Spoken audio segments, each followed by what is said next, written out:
Good morning, good afternoon, good evening, wherever you are. Welcome to Ricochet Community Call number 14. We got an agenda of cool things to talk about today, so let's get into it. All right, so first off, we're going to go through some Ricochet V2 updates, walk through some DAO governance through the proposals that have been submitted over the last couple of weeks, talk about BD and media development, as well as go through a quantitative review of Ricochet by the numbers. And then we're going to talk about some of the things that we did in Denver, Mike and I, as well as some of the other Rex Force members we bumped into. So Ricochet V2. Been a lot of work going on the staging.ricochet.exchange for the kind of like next iteration of the app for V2. Pull it up here. Just kind of talk about what it looks like. So off the bat, we can see we contrast it to plain Ricochet DApp. It's got a better sidebar here. It's just kind of cleaner, a lot cleaner. You can see that it's essentially the same kind of like row interface. We've got pop-offs for the markets on Polygon scan, so you can see when things are getting triggered, which is nice. And in terms of seeing when things are triggered, you can also see that this distributed kind of last distributed time taker right there, which is nice. So yeah, pretty much the same data as the other app.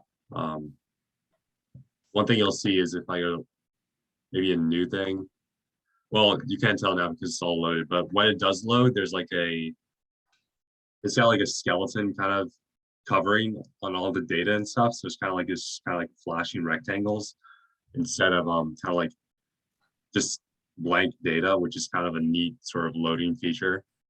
The wallet page looks essentially the same. Launchpad, essentially the same. There was a nice font change. I think Yogi put this up. I like this font a lot more than the other app.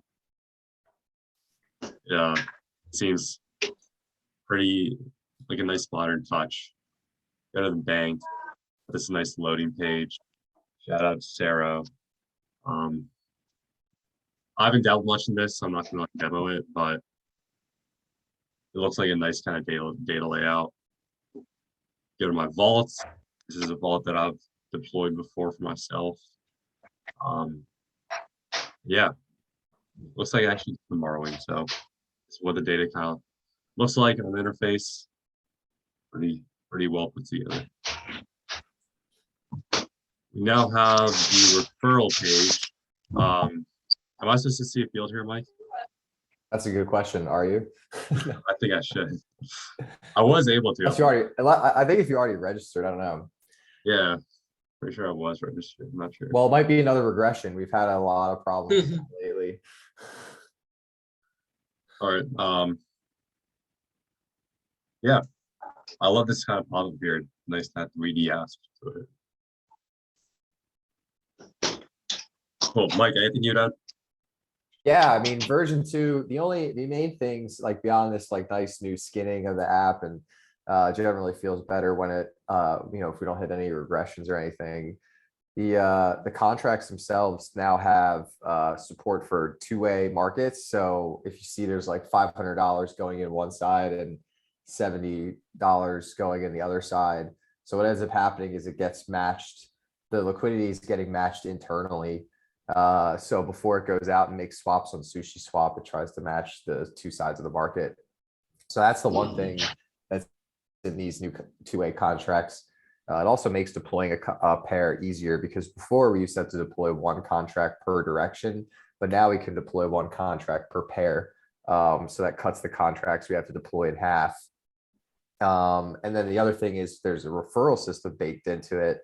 And the way it works now is if you refer someone, I think it's like 10% of a referral system. Though I do think that probably has to be voted on because like other referral systems are pretty, they're pretty generous in what they refer. So, but yeah, I think the future contracts we deploy can have better versions. So, and yeah, hey, there it looks like what you see with the referral system. So you get this like ref, and then you can customize it.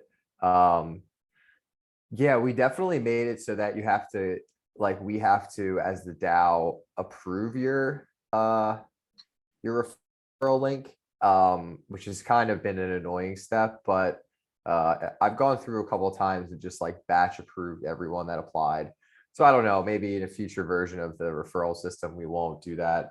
You just like, it'll just be totally decentralized, so there's no gatekeeping. But yeah, I mean, those are the main things about version 2. The contracts under the hood are also a lot easier to customize now. So I imagine creating other markets that do more than just swapping will probably be a lot easier to do it. So yeah, I mean, that's it. That's it on version 2. I mean, this is pretty much ready to go too. The only thing that needs to still happen is that we need to like communicate to the keepers that they should start keeping on this market. Just because right now it's just beekeeping and it looks like I ran out of gas last night or something. So yeah. Yeah. I would call the controversial opinions. Hey, I think like 100% of referral revenue should go to the referrer, because we need to drive volume here for reputability. I think giving the referrers maximum incentive is a small price to pay for that. I'll take. How are we gonna run a business if all the volume referred is how all the volume referred doesn't go to the DAO? It's like It's called giving it away free model. You give them away for free. You drive a lot of volume, and that drives the more profitable volume on the side, because people need to see the numbers in that. Yeah, no, I think the DAO has to get paid. The DAO governance. I just did a lot of work on these contracts. The DAO needs to get paid. I got you. All right, so let's talk about the V2 liquidity buy proposal.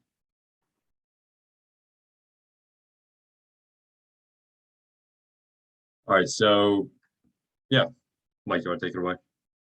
Yeah, so the proposal here is to just fund the initial markets with 10,000 RIC per month, right? So they're distributing 10,000 RIC per month per market. And yeah, I mean, I think the idea here with these dates was that we were have working contracts, and we found like 2 days before that there was like a bug in one of them. So I think we could just push these back to any date. I don't know. I mean, I think maybe like this Thursday, this Friday is probably fine. And then just like, yeah, just rather than February 17th and February 18th, we'll just do whatever this Thursday, Friday is. So yeah, the initial markets, just ETH and wrapped Bitcoin markets, this proposal covers. Other markets should go through the get listed process, which Sunny worked hard on. Is something sort of asked is to have a protocol for what you do with listing and a protocol for proposals, both of which we sort of have now. So any other markets we want to add would just go through get listed. Yeah, I think that about says it, right? So the only difference here, the only difference is we're not going to just deposit like what we did before. Is we were like, okay, liquidity mining is like 4 months, so we'll fund at $10,000 a month. We'll fund it with $40,000 RIC. That'll take us 4 months. We're not going to do that. And we're not going to do that because when we did do that, it led to Ricochet getting locked in the contracts, right? Sonny, you remember, like we would make a mistake and then it's like, oh, well, we've put the RIC in there and now it's a deadlocked contract, so we can't get it out. So we won't do that. Instead, what we'll do is we'll stream it from the DAO to the contract, and then we'll wait after a day of streaming, then we'll turn on the emissions. So it'll be about a day, 24-hour buffer of funds in the contract. So at any given time, there's only going to be like 24 hours of funds in there. I don't know what that works out to, but it's not that much. The other good thing about doing this is we're not going to just like potentially put a bunch of RIC at risk of getting hacked. If someone happens to figure out a way to get the RIC out somehow, then there's not going to be a lot of RIC that they get because it's being streamed in. So that'll be a little bit of a buffer. And yeah, and then the emission will be matched to the rate in. So we'll just use the same values so that it emits the right amount of tokens to people. So yeah, that's V2, and it'll just run indefinitely, right? We'll be spending you know, we'll have maybe 4 markets, I think, listed. We'll have USDC, DAI, and then match those to ETH and Bitcoin. And so that'll just be sort of a fixed emission that the project has in its token supply. So. Awesome. All right. Next proposal is regarding RexBank funding. This came from, I believe, Viva. I think it's the first proposal from a community member. So like not, well, Mike and our community members, but like, so a first proposal from not Mike or Certainly I are. to be passed. He's not here to speak on it, but basically the idea here is to, just like we did in the past, fund the RexBank with a stream of USDC. He set out a tiered rate vote, and people voted on what rate we'll use to fund the RexBank, and it was unanimously 75K per month, just as it was last time. So basically the way that'll look is we'll start streaming USDC from our coffers into the RexBank at a rate of 75K per month. I'm not sure where we stand with how much we hold, but 35,000 US dollars. 35,000. All right, Yeah. so it can continue for like up to like a little past half a month until we run dry there. And yeah, the proposal also doesn't list like start stop dates. It's just kind of like let's do it, which I guess gives us leeway, and that's kind of nice. But yeah, so that's kind of where we are here. Yeah, I would add the bank. Like the bank is a useful feature because then contributors don't sell. And like, to be honest, like I didn't want to keep funding the bank because we never really get that money back, right? People just borrow it and then never repay it. So it's not, even though like on paper, it generates like $13,000 a year in interest, we're probably not going to realize that interest at any given point. So yeah, so I was hoping that we would just get to stream interest, and then at that point it's like, all right, well, let's just let people borrow because they're going to pay the interest, and that creates cash flow, and that's what we care about. So but yeah, I mean, obviously, like when we when we distributed last week's like Rick rewards for the team, like everyone just dumped it like super hard. And the reason that happened was because there's no other alternative. People have to get US dollars against it, or they have to get like real money against it, or they want to. They don't have, I guess they don't have to if they don't want. Anyway, so you get the idea. So like there was no alternative. Now there is an alternative, right? You can borrow from the bank. And I would just ask that people be like courteous, don't just like borrow all the money and hold it. If you do that, I see you. And it's just like, come on, you're really damaging the community. Like if you just like hoarding US dollar coins for whatever reason. I know people that have done that. So it is nice. The streaming to the bank has actually really been helpful because it does, there is a clear uptick in the number of borrowers after the streaming thing happened. You know, just because people at different times during the day will look at it and there's like $100 and they'll just borrow $100. So it definitely, adding the stream funding actually really helped a lot. And yeah, that's all I would say. Awesome. All right, so those were the two proposals. Let's move on to talking about BD and media. So we have a Polygon anime this coming Friday. It'll be at 11:30 a.m. Eastern time. We're going to basically be talking with Polygon people about our V2, where we stand in terms of the Polygon ecosystem and what we're building and the value we're adding. Also for Polygon, we have a grant proposal that was submitted. It was declined because their grant program is currently in like a stage where it's only supporting like micro grants, and we were asking for a larger grant, like around the size of 100K, which was given to a Superfluid project in the past, Diagonal, which is like a streaming subscription program. So I'm pretty confident that once they move into the next stage of their kind of grant system, we'll be able to, you know, get that amount and use it for things like, you know, what would we say? We would use it for basically supporting. What did we say? Yeah, Maybe this yeah. is why our grant didn't get accepted. No. It was a great grant. It was a great proposal. It was for basically lubricate markets and covering outside costs. Yeah, All right, if I recall correctly, the purpose of the grant was to address an issue that we have when we launch new markets, which is that there's like low liquidity in those markets. So, and particularly the one that we're talking about that has given us problems was make or die. So we had put, I think, and we still, actually, it was actually a really great deal for the treasury because we held make or die paired together, and in dollar value, that didn't really lose much of its value at all. Had we just held maker and die, the maker would have lost a good amount of its value. So we actually worked at, it actually was really in our interest to provide liquidity to our own trading pairs because it was a stable source of value, right? It's just kind of stayed about where it is in dollars.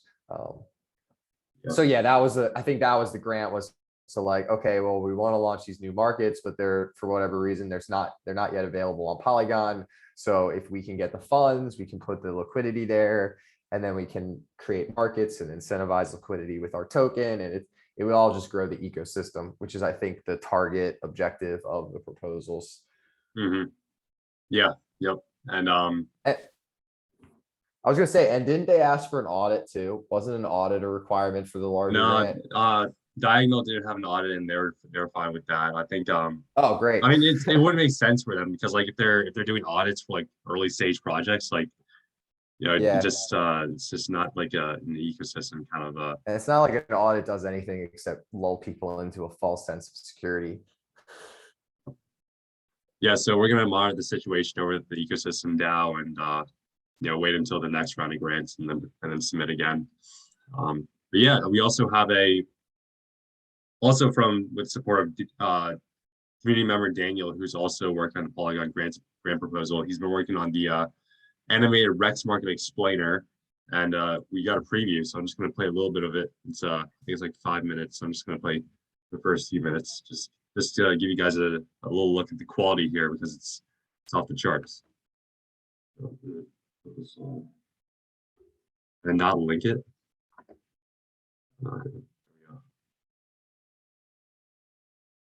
Let me know if you guys can hear the audio.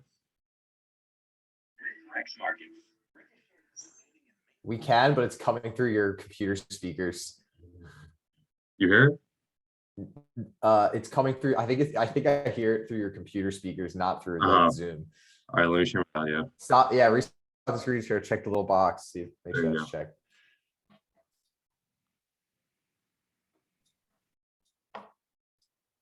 Rex markets. Ricochet is creating and maintaining a next-generation decentralized exchange that supports automatic real-time dollar cost averaging on Polygon. Ricochet's Rex market contracts use Superfluid for streaming tokens, Teller Oracle for getting prices, and other decentralized exchanges for liquidity. By combining those three powerful systems, Ricochet Exchange enables individuals and organizations to invest their capital into and out of crypto assets in real time. Let's look at an accumulated depends on the volume of streams going into the Rex market. But let's say, for example, that in a span of 20 minutes, 125 USDC and 0.04 Ether, worth 100 USDC, have accumulated in the Rex market contract. In 20-minute intervals, Ricochet's keepers now trigger the Rex market distribute function, which initiates a series of actions. First, a small percentage fee is taken from the accumulated tokens to cover Ricochet's expenses for development and growth. Next, and assuming zero fees, 0.04 Ether and 100 USDC are swapped internally to save exchange fees, and the remaining 25 USDC inside the contract is swapped to 0.01 Ether on other decentralized exchanges. This leads to the contract now having 100 USDC. This is the greatest thing I've ever seen. Who made this? All right, so just watching Mike's face during the duration of that kind of little demo there was just that was such a perfect so animated awesome. explainer of what I made in that little like static diagram. So whoever got it clearly and the language they used is so spot on too. Like this triggers the distribute method. Like So whoever Yeah. made that clearly understands what's going on here. And That was Daniel and I. that's a tackled killer that thing. video. We were That's a crushing killer it. video. Yeah, that's a killer video. Daniel, if you're watching that, you guys have been destroying this doing I don't even a good job understand how here. you make something like that. I don't even understand how something like that gets made, an animated video like that, but it's great. Yeah, it's awesome. Like, what tool do they use to do that? Anyway, Yeah, it's just magical. Adobe Premiere. Adobe, the Premiere, is Adobe that what that Suite. was? Yeah, they use the suite. Okay. Yo, that's a good video. Anyway, go ahead, Sonny. I'll just go back to me. Yeah. So that's awesome. We also have the Ricochet V2 blog post is pretty much ready to go.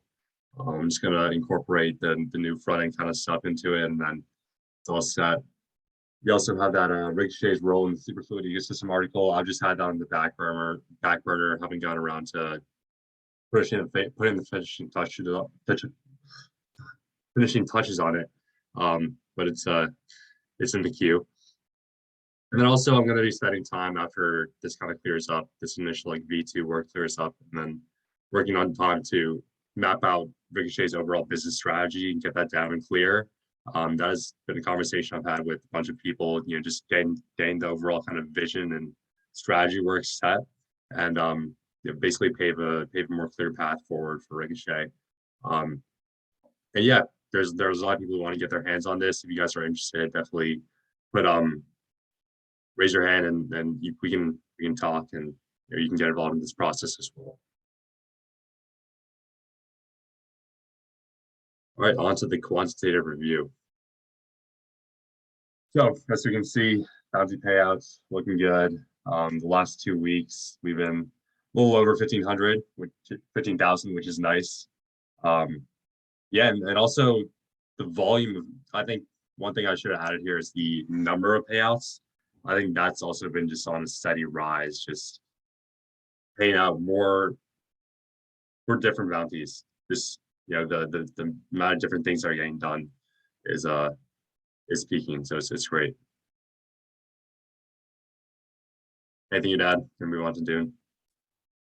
Well, yeah, I used to be like, let's pump the numbers up, but now I'm like, after seeing like this, like all the regressions when I came back from ETHDenver, I'm like, all right, let's do a quantitative tightening here. Like, so I would expect to like not necessarily see these go up. I think it's something we talked about it on, and actually what I do want to see is not necessarily it go down, even though I'm like, all right, maybe we're overpaying people for stuff if they're creating work for others, but just keep it steady, right? So just keep it about steady, because sooner or later we're going to convert the salary system and the payouts to the contributors into some kind of budget, which is specified by some kind of flow rate. So I think the sooner we get to sort of like a steady payout system, probably the better.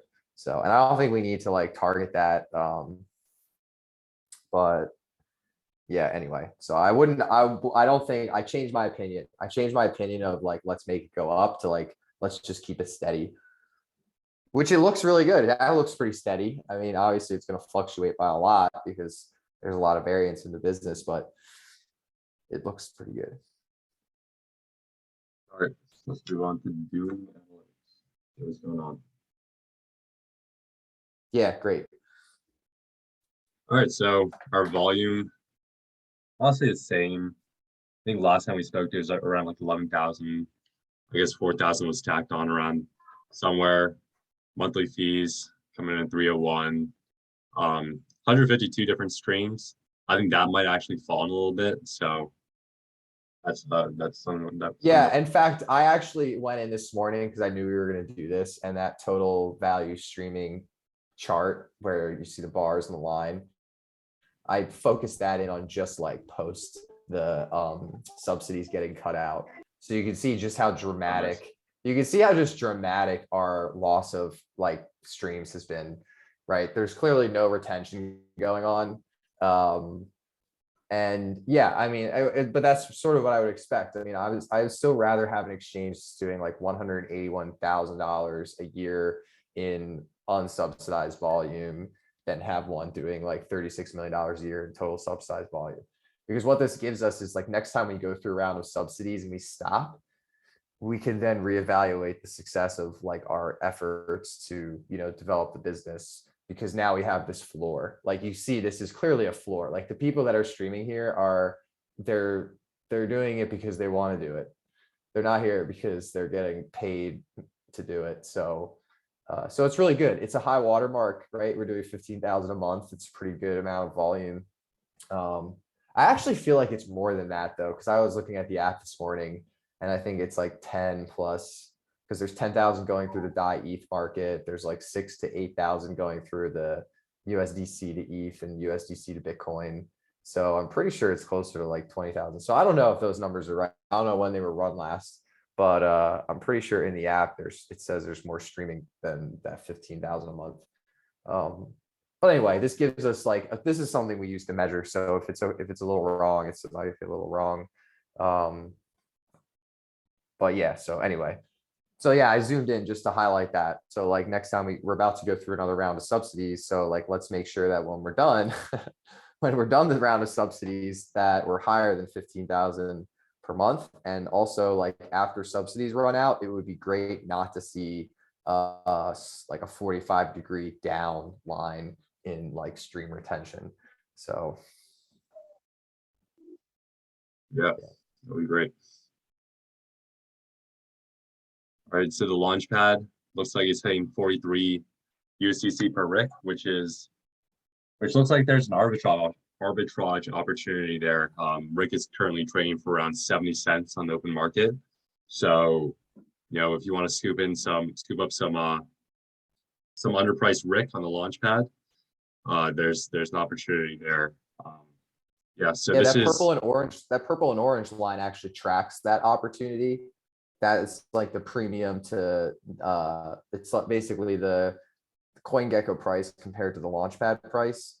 So yeah, when the orange line is above the purple line, it's an arbitrage from the Launchpad to the exchange. And then when it's the orange lines below it, there's an arbitrage. Well, there is no arbitrage. You can't sell the Launchpad. So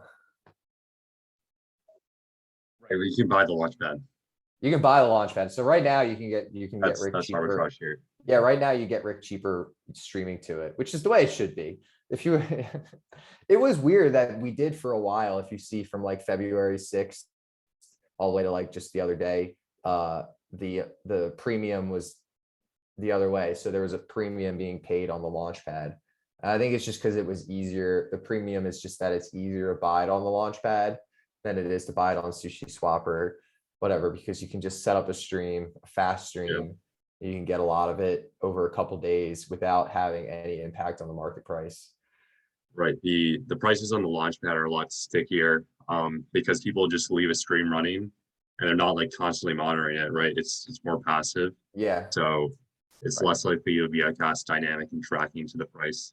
But it has been, which has been pretty interesting. So yeah, and also, when you're buying, I think everyone thought we were not coming back from ETHDenver.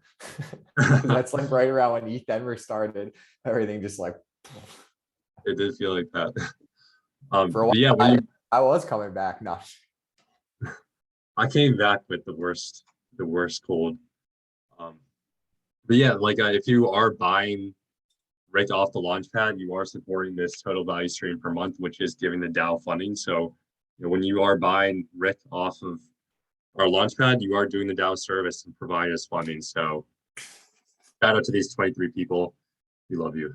really, that funding goes directly into the Rex Bank too. So like the funds that come in there, like are going right to the contributors to borrow, right? So, and we all know that when the contributors are borrowing against their RIC, it's a lot better than when they sell their RIC.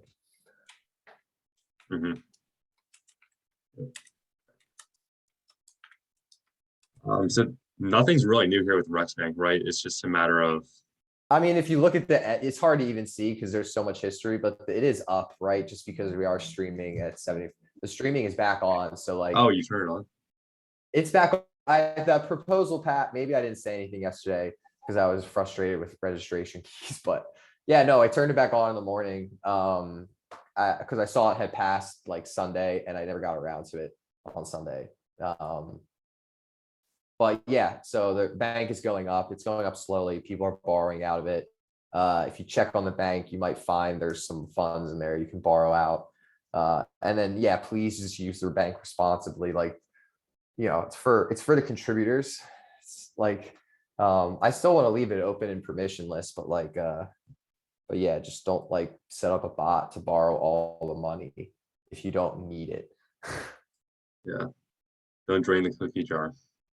Yeah, seriously, don't pee in the community pool. Yeah, cool. Awesome. So that's all I got here. All right.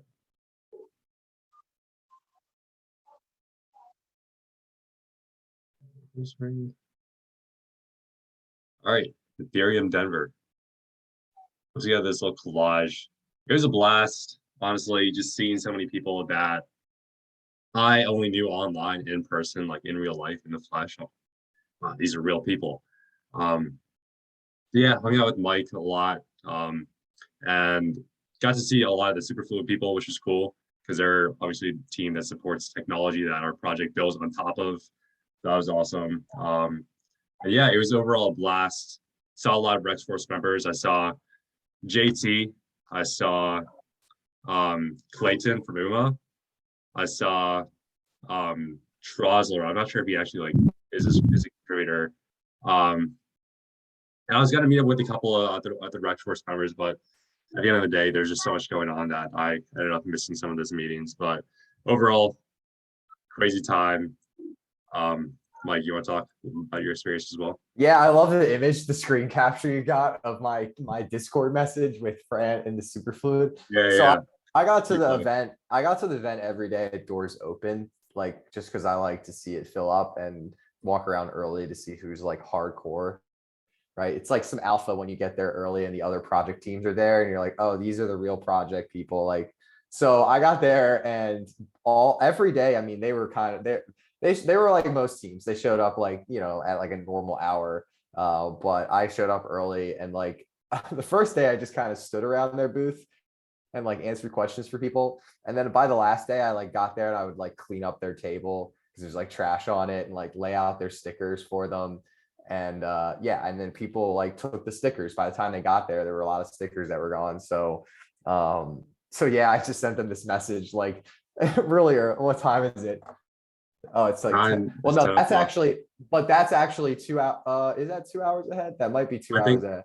I don't know. Depending on when you grab the screenshot. That 2 hours ahead seems really early though, but 10, I think they were there by 10. Anyway, nonetheless, I might have taken the photo and then waited a couple hours to send it to them. So, but I was like, yeah, don't worry guys, like I got your booth holding down. So yeah, Ricochet team, we're doing good for the Superfluid ecosystem. We're like showing up. The other thing is I ended up giving away 10,000 Rick tokens. So I brought 10,000 Rick tokens to give away. It was like 10,500 or so.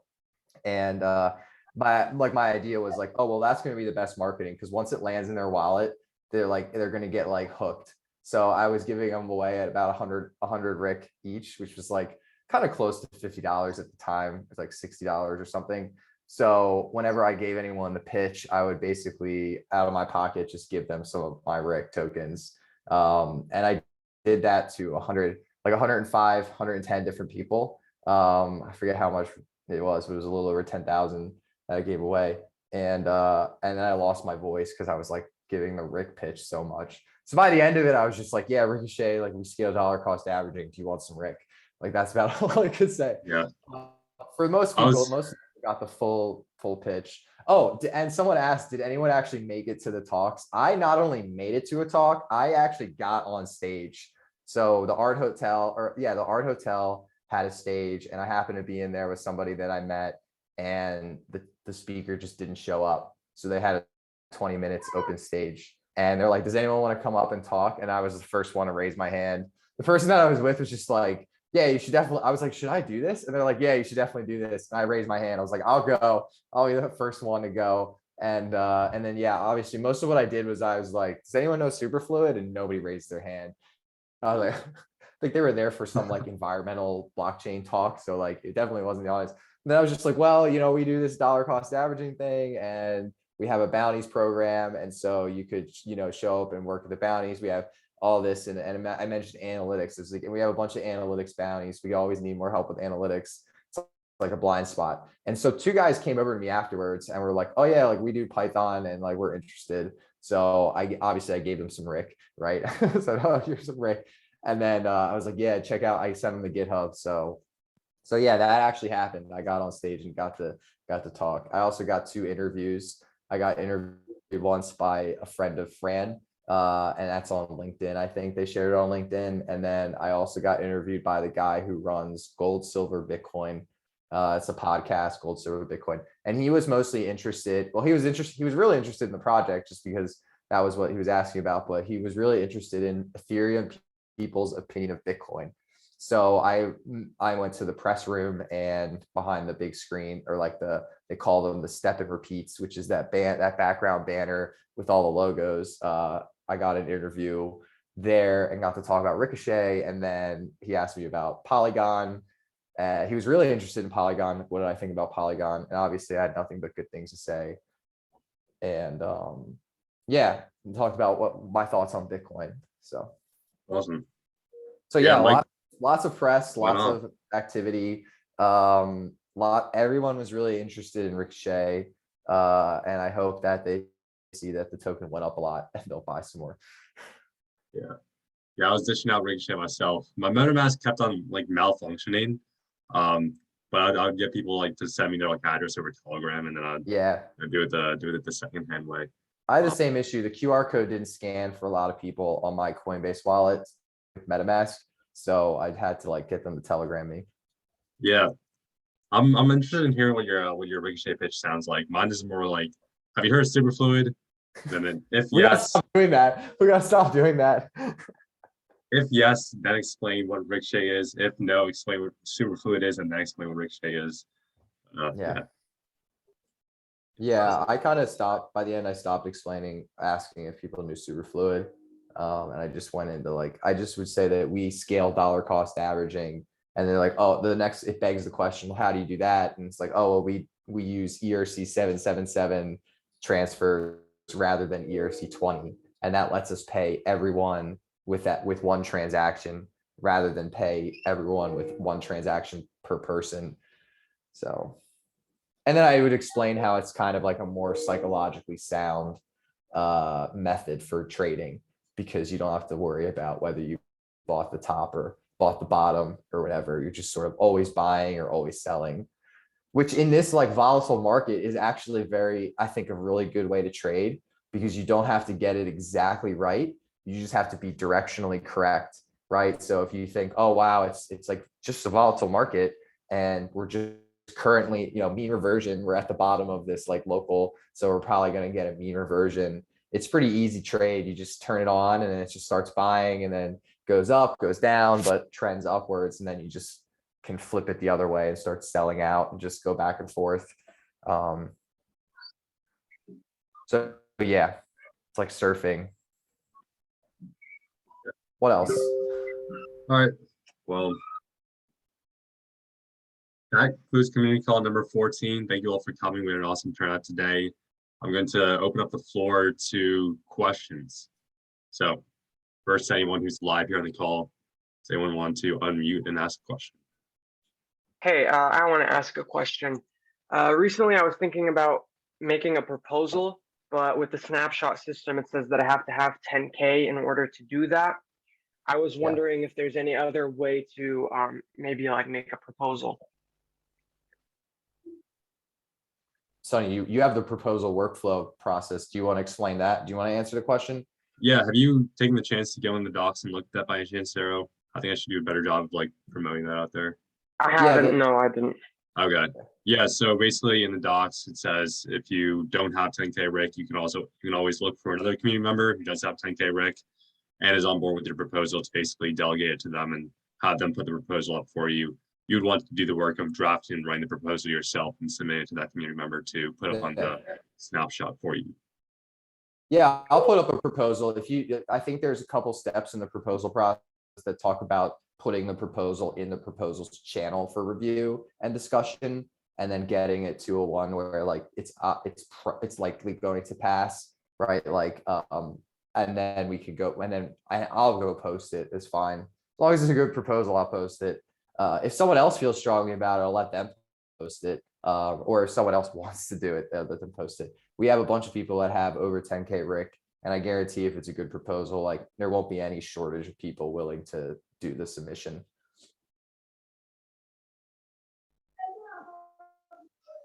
That answers my question. Thank you. Yeah, I see another question in the chat. Are there any plans to add Uniswap v3?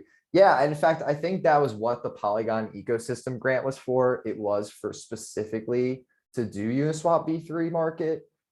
It's actually very easy shift to do the Uniswap v3 market. I believe it just changes the way that the order type is formed.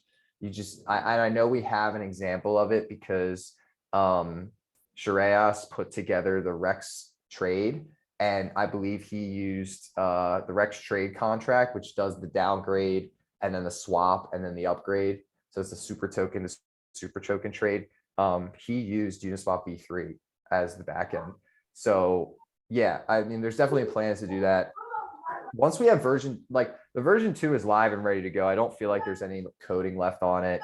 The plan after that is just crank out a bunch of different markets, right? So we want to do, some yield bearing market. We can make a separate, Uniswap v3 market. And yeah, I mean, that's the kind of thing that we could put a bounty for, because it's an easy enough change that anyone could probably do it. It doesn't necessarily have to be needed, does it? Valerie, you're off mute, by the way. We can hear your backgrounds and stuff just lightly. So other questions?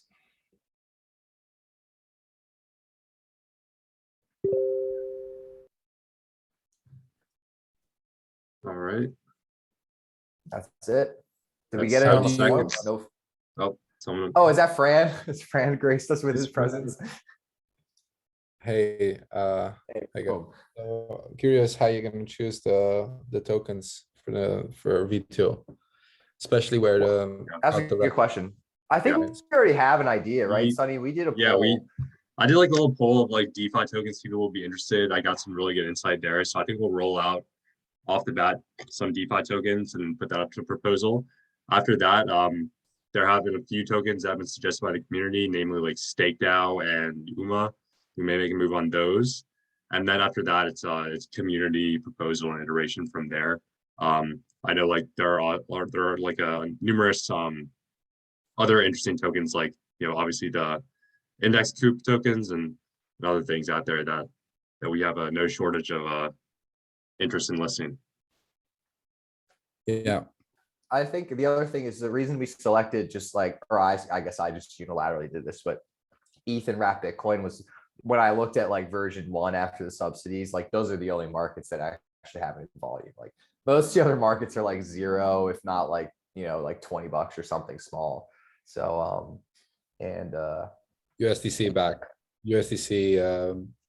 I think Fair. we'll always support USDC DAI. I noticed that DAI ETH is actually the biggest market. It's not obvious because it's like halfway down the page, but DAI ETH is the biggest market, which it wasn't always. USDC ETH used to be the biggest market. But my guess is just like maybe there's a lot of people getting paid in DAI. Maybe they decided to use our product and liked it. But yeah, I think we always have to support USDC and DAI. Yeah. All right. What else? Any other Other questions? questions? Are there any plans to get Rick listed on different exchanges? I don't think that's like our business to take care of getting Rick listed. But the market will just, I think, take care of it. I actually had a discussion with someone at my meetup that I run. Sierra, you were there. It was Matt from Splinterlands. And he did mention like liquidity being super important. And he made a really good case for liquidity being important for a project. I think the only way that we get more listings is just like create these liquidity pool markets where we just incentivize people to stream into Ricochet or something like that. I'm always hesitant to do it just because I know like liquidity pools are pretty risky investments, especially with new and volatile tokens. So I think people, but I don't know, the market seems to understand that you're going to lose money if you invest in like a liquidity pool, like a new, well, might not always, but for the most part you do.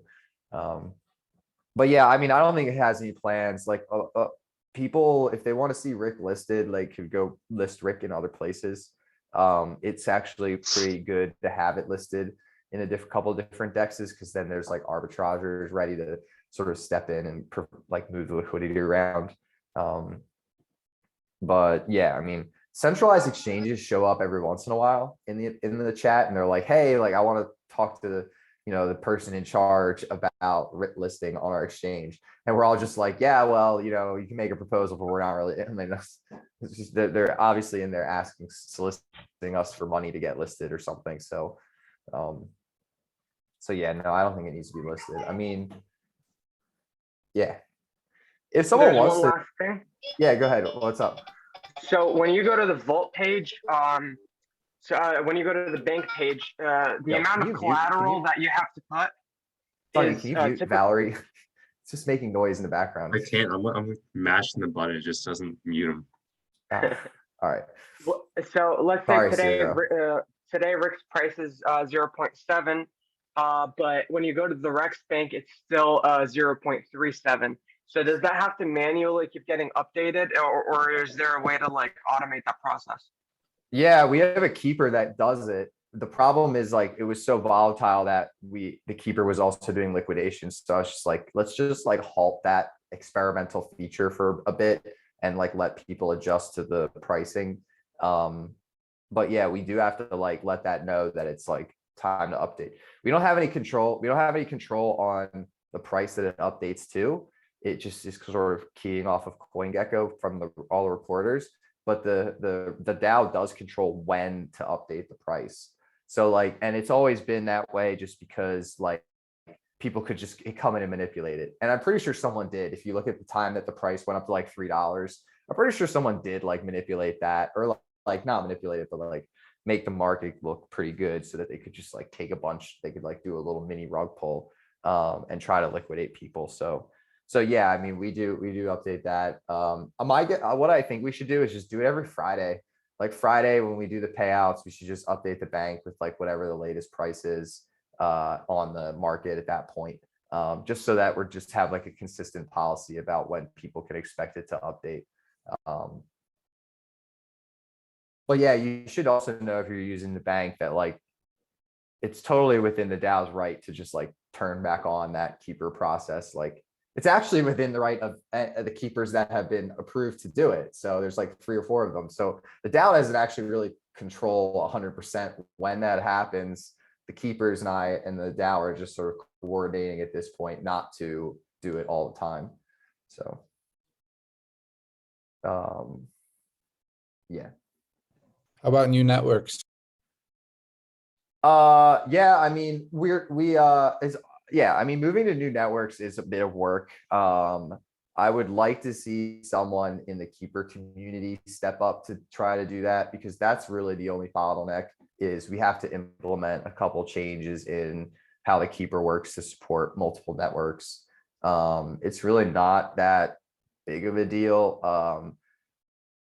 And yeah, like deploying, the only other thing is bridging the RIC token to other networks. I have no idea how that works. I don't think it's as easy as just go to any swap and swap a RIC to the new network. I think there's some work that has to be done on the other network to have some kind of proof of stake contract going on. But yeah, what I'll say on other networks is like someone else is going to have to step up to take care of other networks. I don't have it in me to do more markets and more networks. And yeah, if there's like a strong incentive to go to another network, like the other network's going to pay us, maybe I'll like reevaluate. But I think the most important thing for the project is like streaming into yield farming opportunities. That's just sort of the next like technical feat that needs to be accomplished. That and interest in the bank, which I know Sunny is working hard on. Those are the next like 2 technical feats that I think are really important. So going to other networks I just see it as a cut and paste thing. So I don't think I need to do that. I think people in the community can step up and help with that. But yeah, doing the yield farming thing is not a cut and paste that's like new and novel. So, but a good question. Yeah, good question on other networks. So. Without, also one more thing, without liquidity incentives on other networks, so this is the main thing, is maybe just bridging Rick. Without liquidity incentives, it's not even going to be a lot of volume, right? So we're going to do all this work for like whatever we have now, $20,000 in volume. It's like $500 a month. So yeah, I mean, yeah, there's a couple difficult things to do for moving over the keeper, none of which I'm really personally interested in doing at this point. Is that it? Other questions? All right, any other questions? One comment I would make, which is not really a question, it's just a comment, is that there's still quite a few developers who find it quite hard to work with mainnet forks. So if there are any plans to, try and incentivize hackathons at all, even though it's frustrating, a testnet deployment would be helpful. I agree. And I think I saw Yogi just said the same thing. And I said, like, I agree, testnet. Yeah, I mean, it's a tough thing to set up because you have to set up like some liquidity pool, or I mean, maybe just get some kind of way to do like an Oracle liquidity pool. But nonetheless, we do need to set up the testnet thing. Mainnet forking is not only tough, but it's not such a great practice. Like, it's better to have something in test that you can control the environment and do like a full test of everything in a controlled way. Testing against mainnet is really just like an easier thing for me to do because I'm not like an engineer. I think people confuse that I'm like some engineer, but I'm really just doing architecture. It's like my main thing. So that's why all our tests are like really bad. Because I'm doing it. So yeah, testnet's important. I think that should be said. What else? Anyone else? All right. Cool. It's gonna crack open that Google form. Which one? The one that has more questions on it? I'm about ready to go. Has more questions on it.